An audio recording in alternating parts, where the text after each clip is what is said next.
Je vous salue dans le nom de notre Seigneur et Sauveur Jésus-Christ. Je proclame sa paix sur vous, sur votre maison, sur votre famille, et que la grâce de Dieu soit avec vous et que la faveur de Dieu vous accompagne en cette fin d'année. Je suis le modérateur Eli Chama de la mission catholique Chama. Et donc, en ce matin, je viens encore. Dieu m'a convaincu de vous donner encore une clé concernant comment ouvrir les portes de nos destinées. Voilà. Les 7 clés pour ouvrir la porte de ma destinée. Vous comprenez? Donc, jusque-là, on a vu plusieurs clés. On a vu 5 clés. Donc, je vous ai dit qu'il y avait 7 clés. Donc, la première clé, c'était notre amitié et notre relation avec Dieu et la relation avec ton prochain, qui pourrait ouvrir la porte de destinée. Deuxième clé, c'était l'opportunité. Persister, taper, l'opportunité, la deuxième clé qui pourrait nous aider, n'est-ce pas, à ouvrir la porte de notre destinée. Après l'opportunité, c'était la demande, car quiconque demande reçoit. Donc la demande, c'était la troisième clé. La quatrième clé, c'était de chercher, et l'on trouve, car quiconque cherche, il trouve. La cinquième clé, c'était de frapper. Vous voyez? Donc, nous avons à ce niveau-là, je vous ai donné les portes, pour ouvrir les portes de notre destinée, quand cela, c'est des portes normales. C'est-à-dire que c'est normal, ça ne dépend pas d'un démon ou bien d'un esprit. Mais il y a des portes que l'ennemi va fermer. Vous comprenez? L'ennemi ferme. Donc, frapper, quelqu'un vous ouvrira, ça c'était la deuxième dimension où tu n'as pas la clé. Mais les 3 premières clés, je vous ai dit que, c'est-à-dire l'amitié, la relation avec Dieu, l'opportunité, demandez, vous recevez, cherchez, vous trouverez. Et puis, ça c'était quand tu possédais les clés.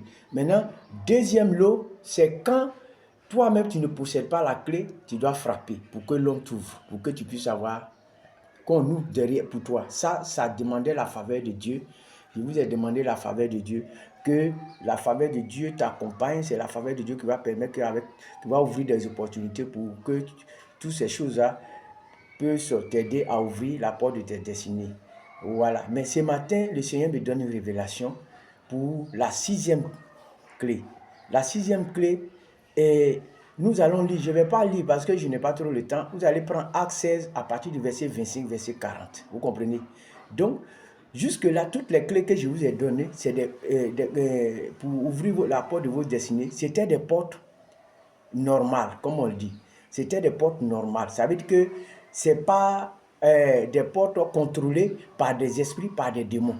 Maintenant, la 6e clé concerne quand nos portes, c'est des portes qui sont détenues, qui sont détenues par les démons, les prisons spirituelles et toutes ces portes que l'ennemi a fermées pour ta destinée. Parce que l'ennemi aussi peut fermer les portes de ta destinée. Mais qu'est-ce qu'il faut faire quand ces portes de ta destinée sont fermées par l'ennemi, par les esprits méchants, les esprits mauvais? Voilà la révélation que le Seigneur me donne ce matin pour que je vous donne. Pour que vous puissiez, ça puisse vous aider, n'est-ce pas, à ouvrir ces portes de votre destinée. Aujourd'hui, faites très attention. Voilà la révélation que le Seigneur me donne ce matin pour vous donner. Et cette révélation se trouve dans Acte 16, verset 25, verset 40. Quand Paul et Silas étaient en prison, et vous voyez, ça c'est des prisons spirituelles. C'est des portes, les portes étaient fermées de leur destinée, tout était fermé, ils n'y pouvaient pas faire. Mais quand les portes de ta destinée sont fermées, quand les portes de ta destinée sont fermées, et fermées par qui? Par des esprits, par la sorcellerie, en tout cas par des esprits mauvais, des esprits méchants. Mais qu'est-ce qu'il faut faire dans ces cas-là pour ouvrir ta porte de destinée?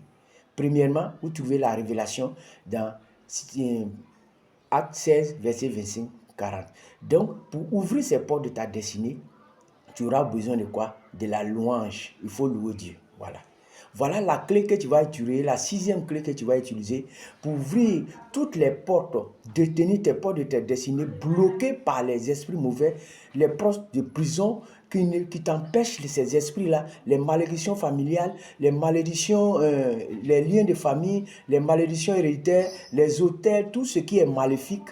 la seule clé qui puisse t'aider pour ouvrir ces portes fermées par les démons, hein, ces démons, les esprits méchants, c'est la clé utilisée, c'est la louange. Vous voyez, et en plus de la louange, pour faire appel à la puissance surnaturelle de Dieu qui vient ébranler tous ces fondements de ta prison. Donc, la clé, la sixième clé, c'est fait pour les portes fermées par les esprits mauvais, les esprits méchants, les démons.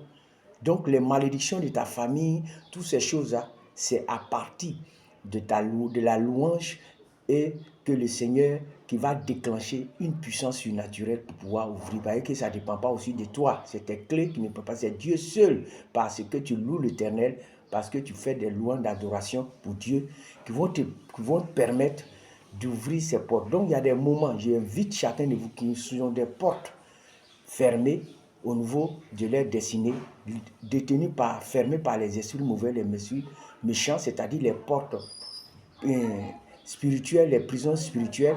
C'est Dieu seul, par la louange, ton adoration, que le Seigneur pourra ouvrir ces portes de ta destinée, la porte de ta destinée. Voilà la révélation que je lui ai donnée.